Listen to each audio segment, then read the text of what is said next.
Hello everybody and welcome back to the United Stand. On today's show, well, first and foremost, Happy New Year's Eve to everybody, wherever you are in the world. Happy New Year's Eve. It is my last show of 2025. My last show of 2025. On today's show, we are going to have an honest conversation about Manchester United's 2025, Ruben Amorim's 2025, a huge decision for INEOS and the ownership of, are they going to move forward with Amorim or are they going to make a change? Are they going to reevaluate him? We're going to get your interaction coming in as well. I've got some stats to go through. And let's just have an honest conversation about where Manchester United are at. Not just about Ruben Amorim, because he's not the only person that is responsible for where Manchester United are. There's multiple different factors in this. I want to talk about the squad, I want to talk about the manager, I want to talk about the ownership, I want to get your opinions in as well. I'm also going to bring in some very damning quotes from Nicky Butt, who has criticised the club from top to bottom, mainly the ownership, but the whole of the club. Bear in mind, he's worked at the club in recent years. I'm also going to talk about Paul Scholes' quotes on Amorim because I think they're really interesting. And honestly, I don't think Scholes always is 100% right, but I really, really like him as a pundit. I love listening to him. I really like Nicky Butt and Paul Scholes' podcast. I think it's fantastic. I always listen to it. I feel like he actually speaks honestly and authentically about his feelings, his emotions, and I want to bring in some of his comments as well. But get in the comments what you're thinking, what you're feeling. My last show of 2025, and let's make it a good one, everyone. Let's get honest and let's have a good conversation. I've got so much to bring in today. I mean, I want to start with this, and it is Manchester United 2025. 13 wins, 11 draws, 14 losses. That is a very turbulent 12 months for Ruben Amorim and this Manchester United side. I mean, what do you make of that? 13 wins, 11 draws and 14 losses. I mean, what I would say is I was very, very emotional. Last night, on the fans forum, if you watched it, you might have heard there's been some clips going on social media that people have had a lot of comments on. I was very scathing of Ruben Amorim, and sometimes I wake up in the morning after a game or a result where we've dropped points and I think, oh, maybe did I go a little bit too far? Was I overreacting? Was I being reactionary? Was it just emotional? But honestly, I woke up still annoyed this morning. I came into the studio, Adam, our producer, he's asking me what I'm thinking, what I'm feeling, and I was going in. I was going in because I am so fed up of dropping points. I am so fed up of not being able to dominate football games. I am so fed up of seeing glimmers of hope and then seeing another poor performance. I'm fed up of not being able to win games. I'm fed up of going 2 steps forward, 2 steps back, and I'm fed up of being a laughingstock. I really, really am. So 13 wins, 11 draws and 14 losses in 2025. It's not acceptable for a club like Manchester United. It's really not. I understand that we're not going to be dominating the Premier League. It's not exactly like you can just come in overnight and make everything better. But INEOS have now been here for 2 years and we're worse, if anything. I do believe they are making some positive changes off the pitch, but on paper, we are worse. Ruben Amorim has been here for over a year now, and honestly, if we didn't have Sir Alex in goal, I'd struggle to differentiate us much from last season. You know, when you bring better players in like Brian Mbeumo, Cunha and Lamens, you are going to go up a bit of a level. But I'm still not seeing anywhere near as much as I need to see. And I'm just really struggling to see the light at the end of the tunnel. I want to believe in this manager and this project. I want to believe that in 2 years' time we're going to be competing for a Premier League. But I'm really struggling to see that right now. The thing is, if you want me or you want fans, and some people do, and that's fine, get your opinions in. And if you do believe that Ruben Amorim is going to take Manchester United to a Premier League title and you do believe in this project, please comment your reasons why. Please do, because I really want a conversation about this. I want to believe that because I want to be positive and I want Man United to be back at the top as soon as possible, but I'm struggling to see any evidence that shows me that that is going to happen. So that's kind of where I'm at in the situation. But I mean, let's hope 2026 brings us more wins, more dominant performances. But in terms of that record, 13 wins, 11 draws and 14 losses in 12 months, it's not very good. If you want people to believe, you've got to show them a bit of something. You've got to show them a bit of something.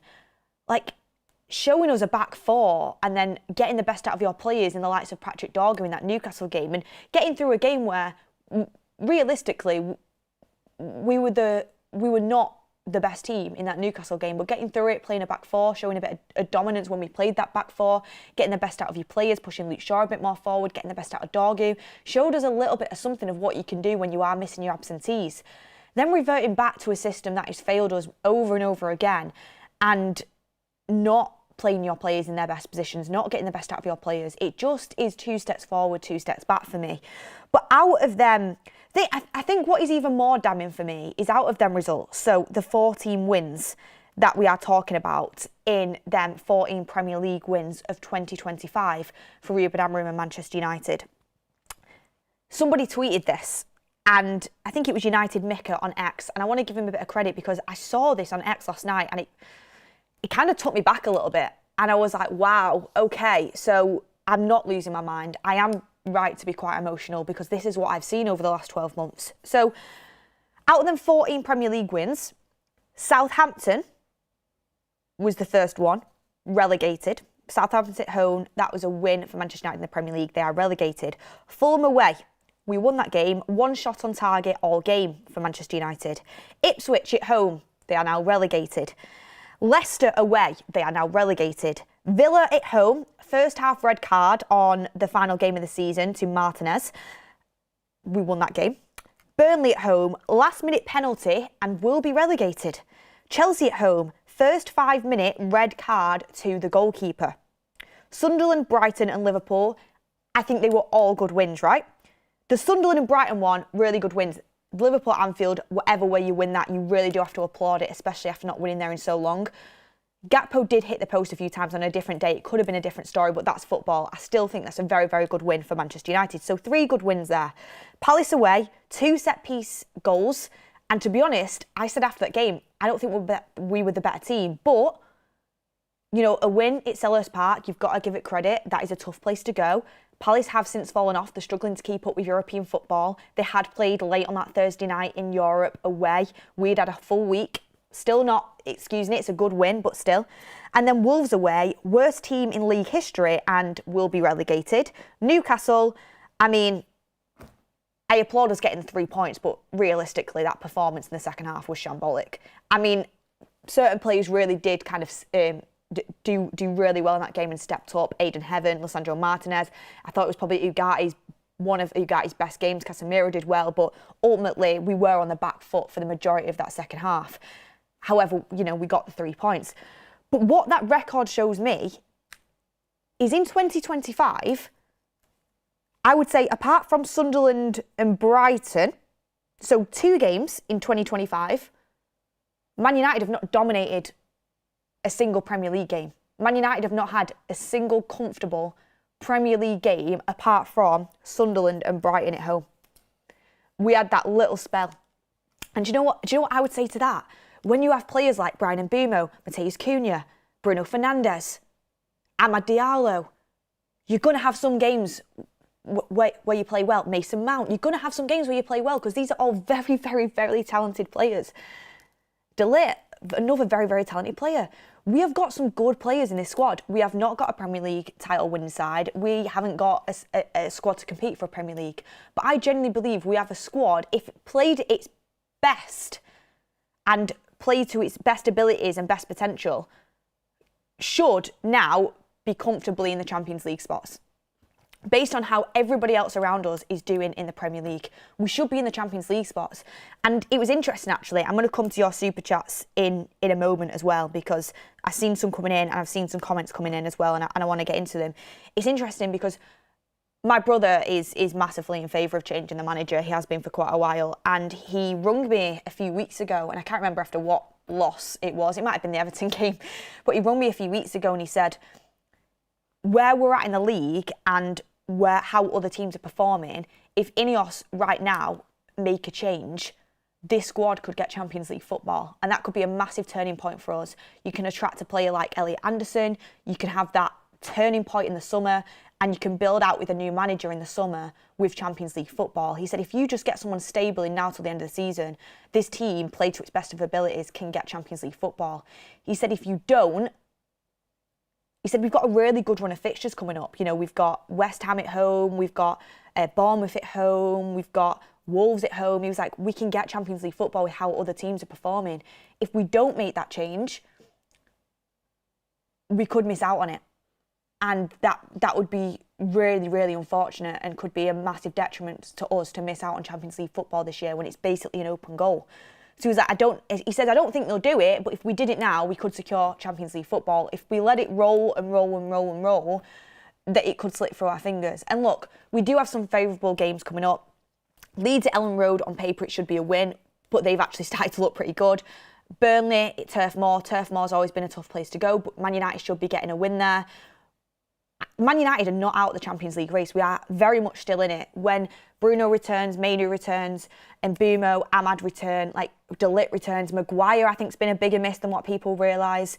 We could we well may still get Champions League football. Chelsea are making it super easy for us. Liverpool don't look at the best. We could still do it. But I thought it was a really, really interesting point. And Champions League football is there to be got, and we just keep shying away from it. Can't just blame Amorim.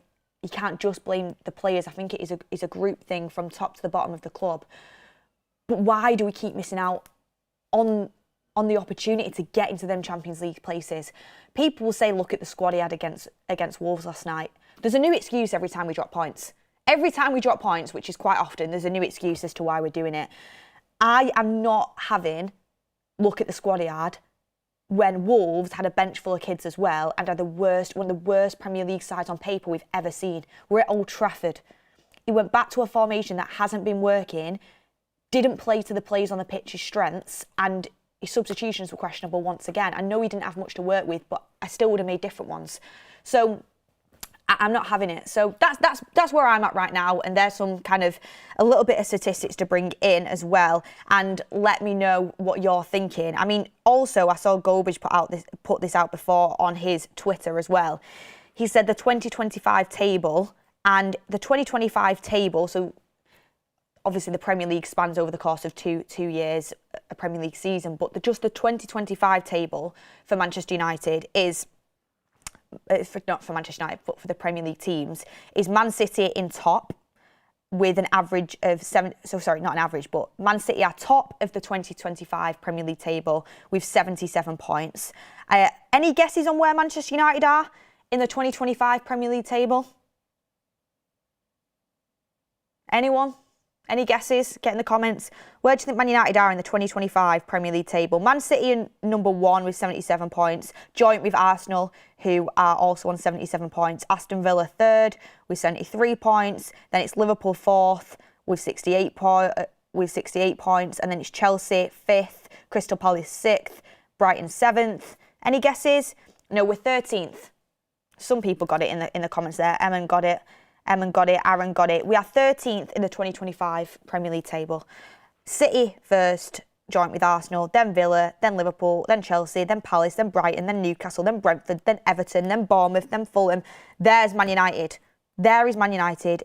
Actually joint with Nottingham Forest, 13th and 14th. Come on now. Like, what?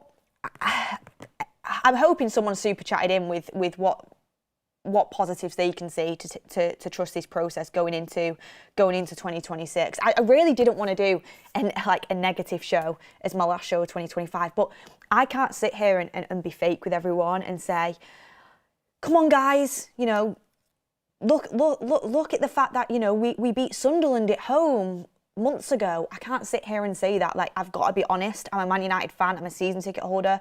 I've loved Manchester United my whole life, and I'm feeling low at the moment with where we're at. I'm going to be so honest with you guys. I'm hoping 2026 can bring us better fortune. And do you know what? I actually have just interviewed Ben Jacobs. That will be out on New Year's Day tomorrow, 10 a.m. tomorrow. Ben Jacobs with some really interesting news on Manchester United. I don't want to give anything away, but what I will say in that show, there's some really exciting transfer stuff coming in 2026, hopefully for Manchester United, which is going to better our squad and our team. And that kind of put a smile on my face, especially about one person, Elliot Anderson. So stay tuned for that. Golden Gem 16 says, Amorim is Andre Villas. All talk, no results.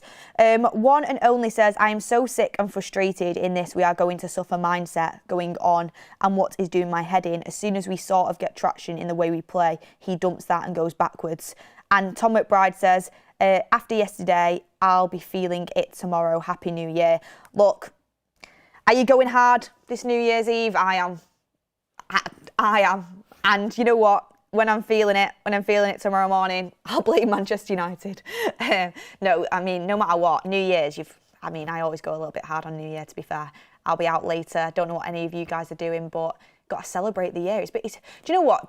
There's been some high points. There's been a lot of lows in terms of football, but there's been some high points. And I think as an overall year for this community, we've had some right good times. So thank you very much for everyone getting involved. And let me know what your New Year plans are. Ghost James St Patrick says, get Glasner and Matt Gahey and Wharton, please. I'd love to get Gahey, but I mean, there's talks of Real Madrid being interested in him. How are United gonna get that deal over the line? I'd love it, and that's the type of player we should be bringing in. But unless we get Champions League football, it's going to be really, really, really hard to bring players in like that. I mean, I've not seen anyone send a comment in yet telling me why we should be believing in this process. One thing I will say is yesterday, it was after the fans forum actually, I was just looking through my Instagram DMs and someone had messaged me, let me get it up, because I thought to myself, you know what, because sometimes people message me with some really insightful stuff about United, about Amorim, so I was just kind of looking through, and somebody messaged me, Philippe messaged me, hello Beth, I'm a Sporting fan from Portugal. I would like to bet a dinner if Ruben Amorim wins the Premier League until the 1st of June 2027. So what he's essentially saying is he would like to bet like going out for dinner on Ruben Amorim winning the Premier League with United before the 1st of June 2027. So, you know, some Sporting fans really do believe that we are suffering for a reason and he will get there with Manchester United, but I need to see something. I really, really, really need to see something. One and only, thank you very much for your super chat as well. Right, I want to bring in what Nicky Butt said because I think it's really, really interesting. Bear in mind, Nicky Butt has worked at Manchester United recently. I'm just going to quickly look up now. Nicky Butt, when did Nicky Butt work at United? I just want to get the exact year up. I did have it before, but as staff. I did have it before, but my tab has closed. So, let me have a look. So he was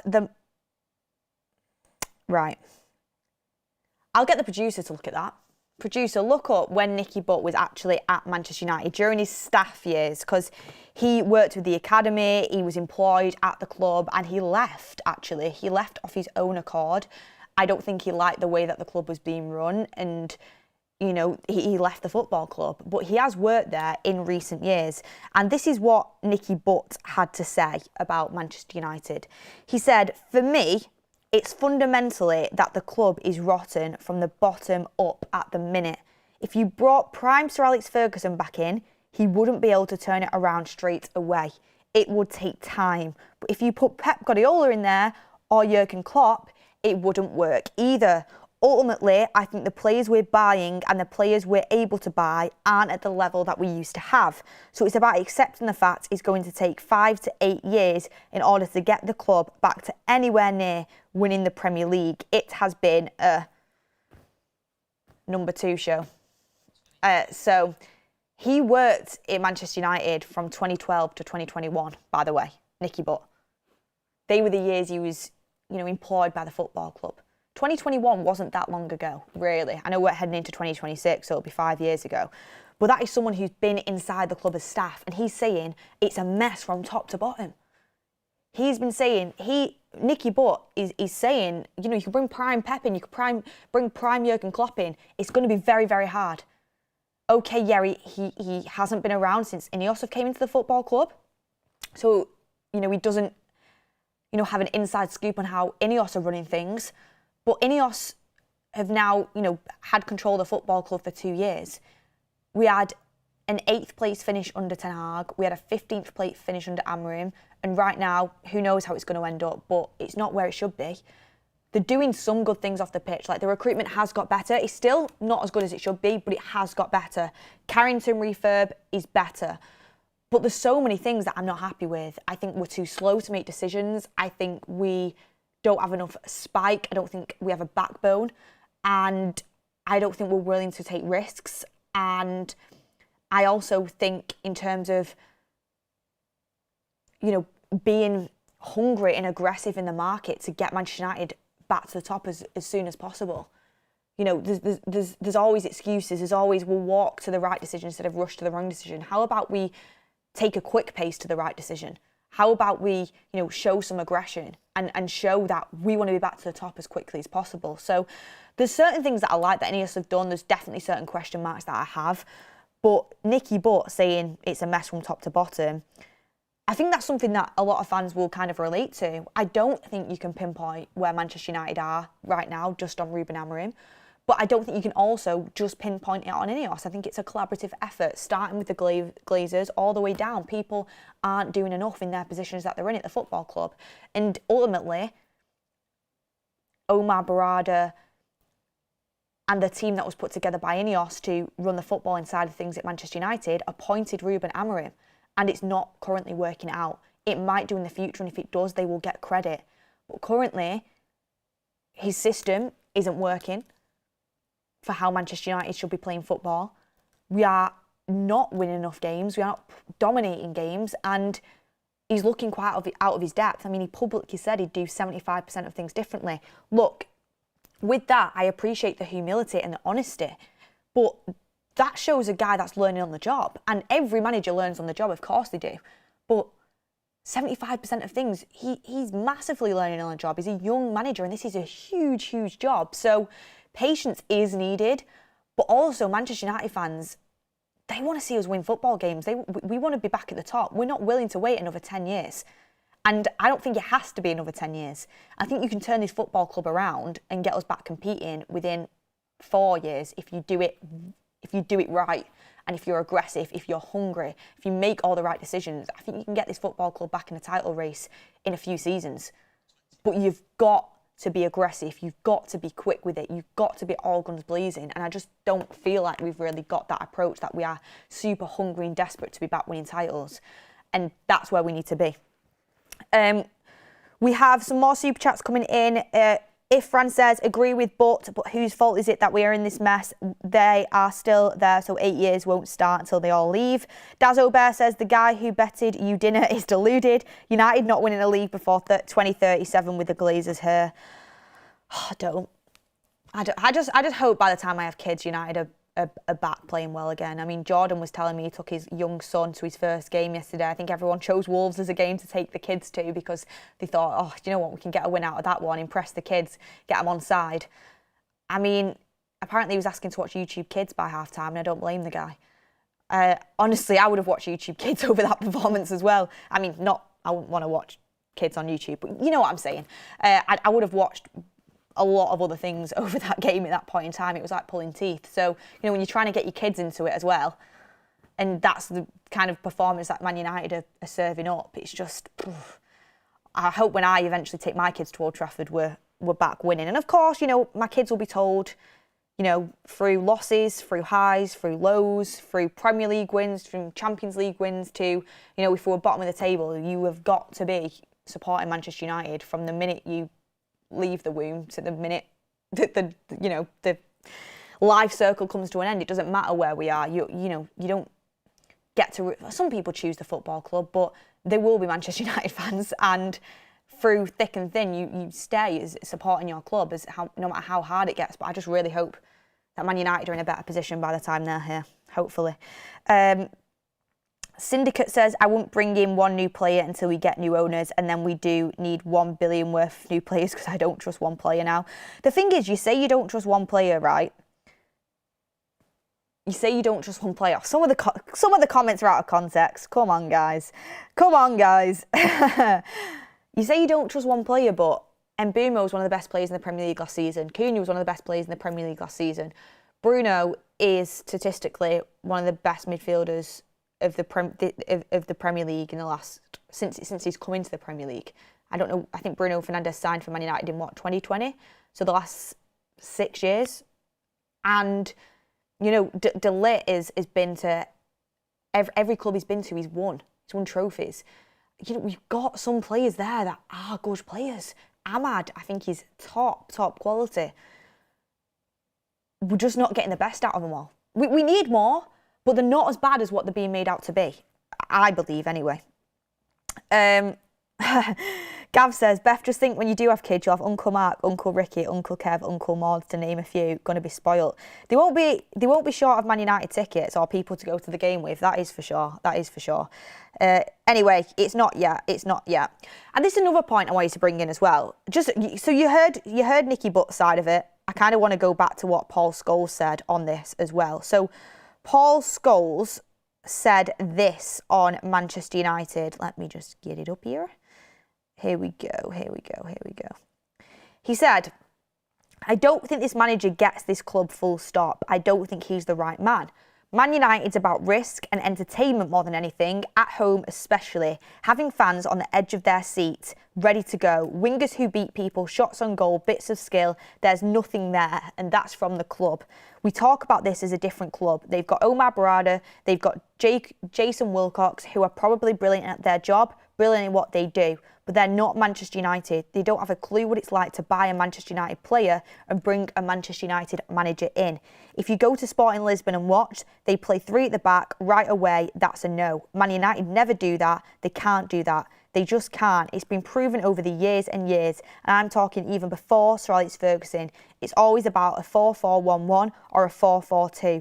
Entertaining people, and he hasn't got that in him. He brought 4 defenders on against West Ham. If we go 1-0 up, the manager has always said 2, 3, 4. I remember once thinking we were playing Chelsea, we went 1-0 up and sat back a little. And then he goes on to say Sir Alex Ferguson had a go at them for doing that. You go for the throw, you go and win games. And he's basically saying that Ruben Amorim is too conservative. He's not got that risk in him. And he's also saying Omar Barada and Jason Wilcox, they might be absolutely brilliant at their job, but when they went to Sporting Lisbon to go and get Ruben Amorim, as soon as they knew that he played that 3 at the back system, they should have said no. Look, I'm not 100% in agreement with everything Scholes says. I do think Ruben Amorim is risk adverse. I think he's too cautious, and a Man United manager has to be risky. They have to have a bottle. They have to go for the throat. You have to play attacking football, and he doesn't do that. I don't think we should have just walked away from him because of his formation and his setup. You know, he said that he does plan to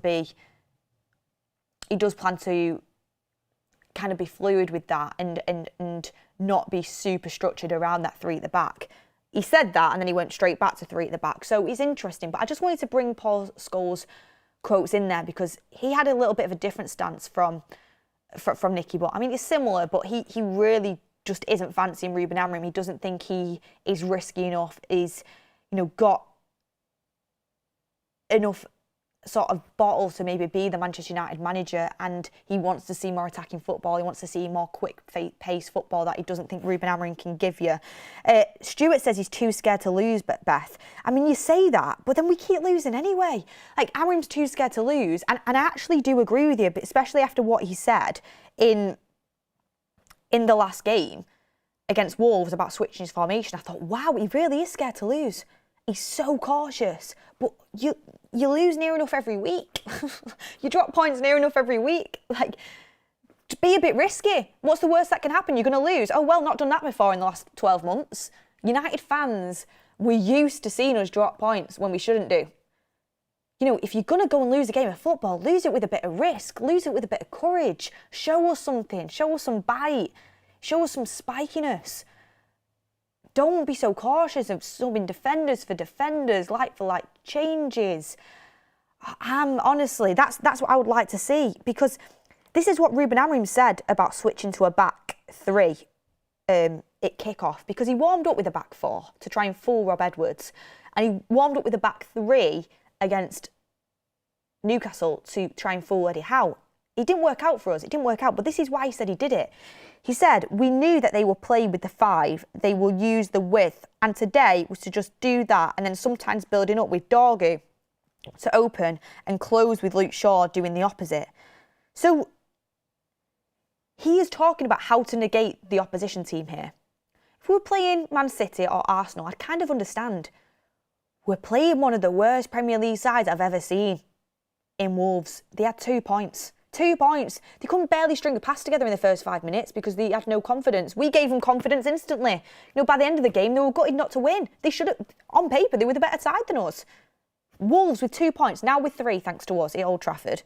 And he's talking about how to play against one of the worst sides in Premier League history, focused on their shape, focused on their width, rather than focusing on our strengths.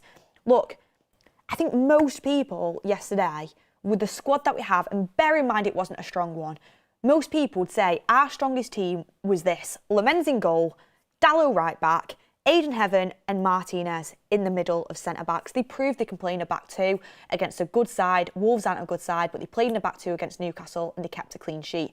Bear in mind, we've got 2 clean sheets all season. One of them was playing with a back 4 with a very much decimated team.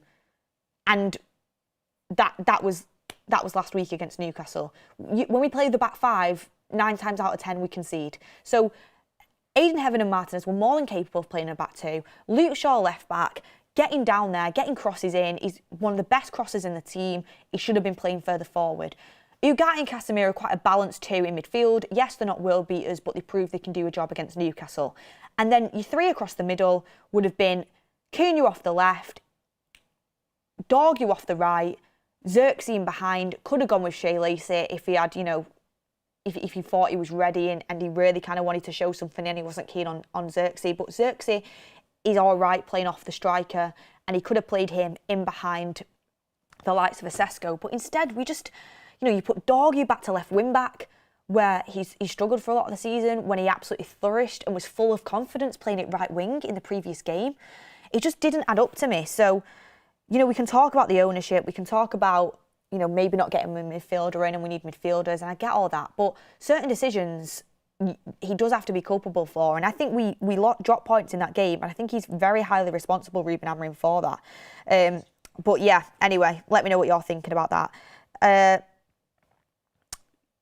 And you know, now people are kind of going against Cunha as well. Cunha's a fantastic player. He's a rough diamond. We had Dave on the show yesterday who said he took about 8 months to settle in at Wolves, so maybe he'll just take a little bit of time to settle in. But, I mean, he's been played out of position for most of his Manchester United career so far.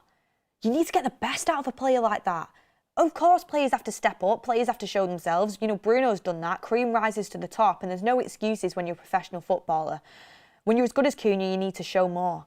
But we've got to get the best out of our players, and so often we go and buy really good quality players and they start to sink at United. I'm not saying Cunha's going to do that, but, you know, you've got to have a plan for a player. You've got to nurture them, get the best out of them, and it's a collaborative effort, really. Syndicate BG says, I'm related to a player from Serbia that has been linked in the past. When I asked him why not United, he said not the same prestige, and that is worrying. It is worrying. Away says, it's like when I didn't study and hope to get all the answers right on the test. The club should be sold new ownership to build a team with winning mentality, depth on the squad and high standards. Daniel Thompson says, hope you're well, Beth. The United stand, hope you're well, Beth, and the United stand. Although United, awful, a great 2025 from you. Always great shows. A credit to the United stand and the community. A big 26 ahead. Happy New Year. Thank you so much, Daniel. I really do appreciate it. Ifran Riaz says, agree with Butt. Whose fault is it that we are in this mess? They are still there, so 8 years won't start until they all leave. Look, everyone, thank you so much for all your comments. I really do appreciate it.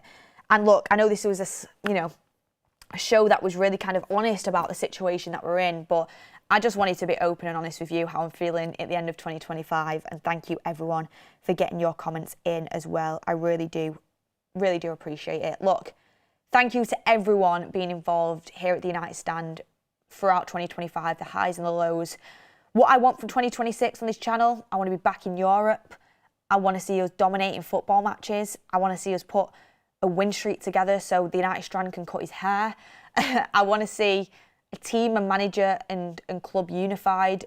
I want to see Elliot Anderson in a Manchester United shirt. I want to see potentially Jan Diamonde in a Manchester United shirt. There's a lot I want from 2026 when it comes to United, but away from football, because as much as football consumes all of our lives, I just want to wish everyone tuning into the show, listening to the show, or any part of this community, I wish you and your family and close ones a healthy and happy 2026.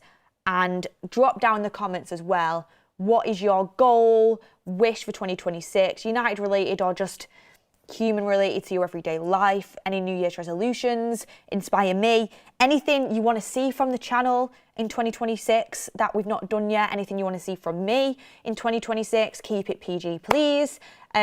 Also, feel free to, go and comment or message me on any of my socials. It's at BethTMUFC on Twitter and at BethTucker _ on Instagram. Posting a few TikToks now. Go and leave what you want to see from 2026 as well. And thank you so much, everybody, for getting involved and being a part of this community. We couldn't do it without you, and the community is the best thing about this channel. So thank you everyone for watching. Have an amazing new year, and I will see you in 2026.